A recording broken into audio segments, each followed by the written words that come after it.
Hello friends, કેમ છો બધા? મજામાં? તો વેલકમ અમારા નવા બ્લોગમાં. આજે અમે ઉજ્જૈનમાં બીજો દિવસ છે. પહેલો દિવસ હતો, મેં તમને આગળનો વિડીયો શેર કર્યો, એમાં હતું ઉજ્જૈનના બહારની સાઈડના દર્શન. ને આજે અમે આવી ગયા છીએ ઉજ્જૈન મહાકાલ દર્શન માટે. તો તમે જોઈ રહ્યા છો, મહાકાલના દર્શન કરવા માટે અમે 3 કલાક મિનિમમ લાઈનમાં ઊભા હશું, કેમ કે અહીંયા બહુ ભીડ હોય છે અને એ પછી તમને દર્શન કરવા મળે. એટલે અમે સવારે નાહી ધોઈને વહેલા ઉઠી ને 9 વાગે એન્ટર થઈ ગયા હતા મંદિરમાં. અમારે 12 વાગતા દર્શન થયા હતા, મસ્ત દર્શન થયા હતા. સોરી, મેં એમનો વિડીયો નથી લીધો, કેમ કે અંદર છે ને ફોનમાં વિડીયો શૂટ અલાઉ નહોતું, એટલા માટે હું તમને જસ્ટ એમનો બહારનો વ્યૂ બતાવું. એટલો મસ્ત વ્યૂ છે અને આ જ વ્યૂ જો તમારે નાઇટમાં જોવો હોય ને તો એટલી લાઇટિંગ સાથે એટલો મસ્ત લાગે છે, જાણે કે આપણે રિયલ મહાકાલ લોકમાં આવ્યા. હું એમનું બી શૂટ નથી કરી શકી, કેમ કે શ્રાવ્યા રહેતી નહોતી, બહાર જઈએ એટલે થોડો પ્રોબ્લેમ થાય બેબીઝને, તો એટલા માટે હું નહોતી ગઈ રાતે શૂટ કરવા માટે. પણ મેં દિવસે શૂટ કર્યું છે અને બહુ મજા આવી અહીંયા, સાચું કહું ને તો.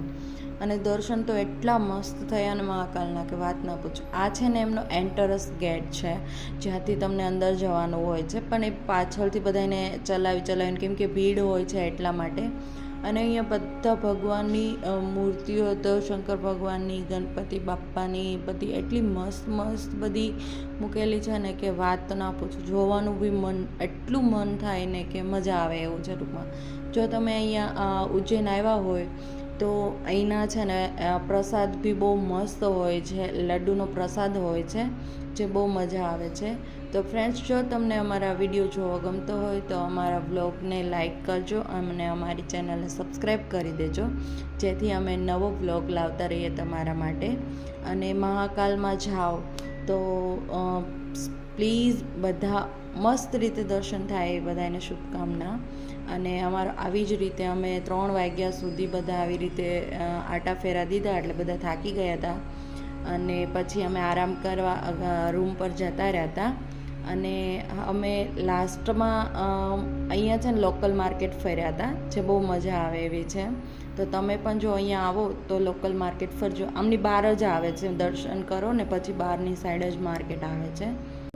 ગુડ મોર્નિંગ ફ્રેન્ડ્સ, આજે અમે આવી ગયા છીએ ઓમકારેશ્વર, જે મહાકાલેશ્વરથી 160 કિલોમીટર જેવું દૂર થાય છે, મતલબ 3 કલાક 3.5 કલાક જેવું ટ્રાવેલિંગ થાય છે. અને અમે આવી ગયા છીએ અહીંયા દર્શન કરવા માટે. તો ફ્રેન્ડ્સ, અમે 3 કલાક લાઇનમાં ઊભા રહ્યા હતા, 3 કલાક રસ્તામાં, એટલે આમનું બહુ શૂટ નથી કરી શકી. જસ્ટ અહીંયાનું એન્ટરન્સ શૂટ કર્યું છે અને અંદર તો અલાઉ હોતો નથી, એટલે મેં અંદરનું બી શૂટ નથી કર્યું. આ બ્રિજ ઉપરથી સામેની બાજુ જાઓ ને એટલે ઓમકારેશ્વર જવા માટેનો રસ્તો શરૂ થાય છે, જ્યાં બી તમારે 3 થી 4 કલાક, વીઆઈપી પાસીસ હોય તો પણ તમારે 1 કલાક જેવું તો લાગે જ છે, એ પણ મળે છે અહીંયા.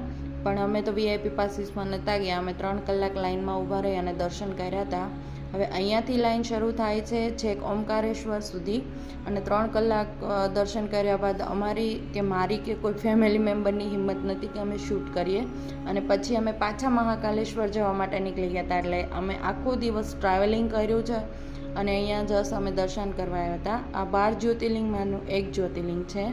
અને દર્શન કર્યા પછી પાછળની બાજુ ઘાટ આવ્યો છે, ત્યાં અમે સ્નાન કર્યું હતું. અહીંયા ત્રિવેણી સંગમ હોય છે, તો અહીંયા બી બહુ મજા આવી ઘાટ ઉપર સ્નાન કરવાની. થેન્ક યુ ફ્રેન્ડ્સ, મળીએ નવા બ્લોગમાં.